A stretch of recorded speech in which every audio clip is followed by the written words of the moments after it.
शाहिनशाह अफरीदी की ODI captain बनते ही पहली सीरीज 2-1 से और दूसरी जो सीरीज है 3-0 से व्हाइट वॉश कर दिया है। आज पाकिस्तान ने श्रीलंका को चारों खानों चित करके रखा है। ना उनकी स्पिन चलने दी है, ना उनकी फास्ट बॉलिंग चलने दी है, ना उनकी बैटिंग चलने दी है। कमाल की जिम्मेदाराना बैटिंग हमारे जो प्लेयर्स की तरफ से आती है कि बाबर आजम आउटस्टैंडिंग खेलता है, फखर जमान आउटस्टैंडिंग खेलता है। तो ये जो इनिंग है, ये जो इनकी ये इस तरह की पार्टनरशिप्स हैं कि बाबर आजम ने आज फिर 50+ की पार्टनरशिप बनाई है फखर जमान के साथ, फिर मोहम्मद रिजवान के साथ। कल भी आपने देखा था कि बाबर आजम ने 100 रन की पार्टनरशिप लगाई है। तो बाबर आजम ऐसा प्लेयर है जिसने 100+ रन की पार्टनरशिप 40 बार लगाई है ओडीआई सीरीज के अंदर, ओडीआई मैचेस के अंदर।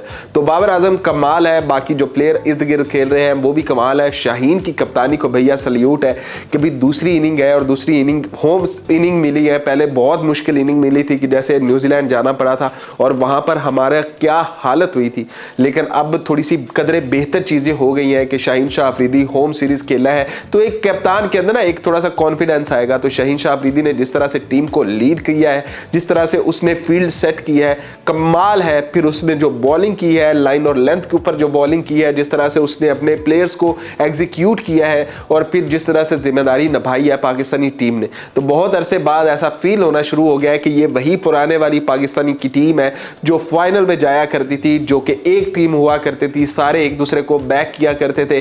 टीम के अंदर शुगल हो रहा है, मजे हो रहे हैं, खिलाड़ी एक दूसरे को बैक कर रहे हैं। मतलब इस तरह की जब चीजें पॉजिटिव होना शुरू हो जाए तो फिर ऐसे रिजल्ट आते ही आते हैं और वो दौड़े हुए आते हैं। तो पाकिस्तान का ये जो ओडीआई इम्तिहान था ये कंप्लीट हो चुका है। पाकिस्तान अब आगे की तरफ जा रहा है, यानी कि ट्राई नेशन सीरीज शुरू होने वाली है। पाकिस्तान उसके अंदर क्या करता है, लेकिन यहां पाकिस्तान ने कमाल किया है। पूरे नंबर देने चाहिए यहां पर शाहिनशाह अफरीदी को। कुछ भी बात नहीं करनी चाहिए कि भाई यहां पर ऐसे किया, फलां ऐसे किया। अभी बेहतरीन के बाद बाबर आजम कमाल का उसने खेला है। दोबारा इन्फॉर्म आया है, लगा है कि यार बाबर आजम पाकिस्तान के लिए फिर से खेल सकता है, क्योंकि एकदम लगना शुरू हो गया था बाबर आजम अब खत्म है, बाबर आजम नहीं लौट सकता।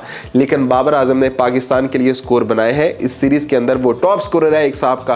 तो भाई बाबर आजम लेवल है, बाबर आजम का लेवल है। बाबर आजम का जो बैट है इसी तरह से चलता रहे। मोहम्मद रिजवान, फखर जमान, हर बंदे ने अपना हिस्सा डाला है। इवन के फैसल अकरम ने आज पहला मैच खेला, उसने हिस्सा डाला है। वसीम जूनियर ने अपना हिस्सा डाला। तो एक एक बंदा जब ऐसे हिस्से डालता है, एक एक बंदा जब ऐसे एफर्ट लगाता है, तो फिर जो रिजल्ट है वो आपकी तवक्को के मुताबिक ही आते हैं। आपको पता होता है कि क्या होने वाला है। तो well done Pakistan, series white wash करने के ऊपर well done. Shaheen Shah Afridi well done, Babar Azam well done. भाई जहां पर हम पाकिस्तानी टीम के ऊपर तनकीद कर सकते हैं तो ऐसी सीरीज विन करने के ऊपर अब आप कह लें कि होम सीरीज जीत ली तो क्या, ये रोड पिचेस बनाकर जीत लिया तो क्या। तो भाई उनके लिए भी रोड पिचेस थी, जैसी पाकिस्तानी टीम के लिए रोड पिचेस थी वैसी उनके लिए भी थी। जैसी थाली हमारे आगे थी वैसी उनके भी आगे थी। ये है कि हमारे थोड़ा सा बेहतर खेल गए और उनके जब से इरफान पठान ने कहा है कि एशिया की सेकंड बेस्ट टीम है, वो भाई डे बाय डे गिरते ही जा रहे हैं, गिरते ही जा रहे हैं। क्या कहते हैं आप लोग?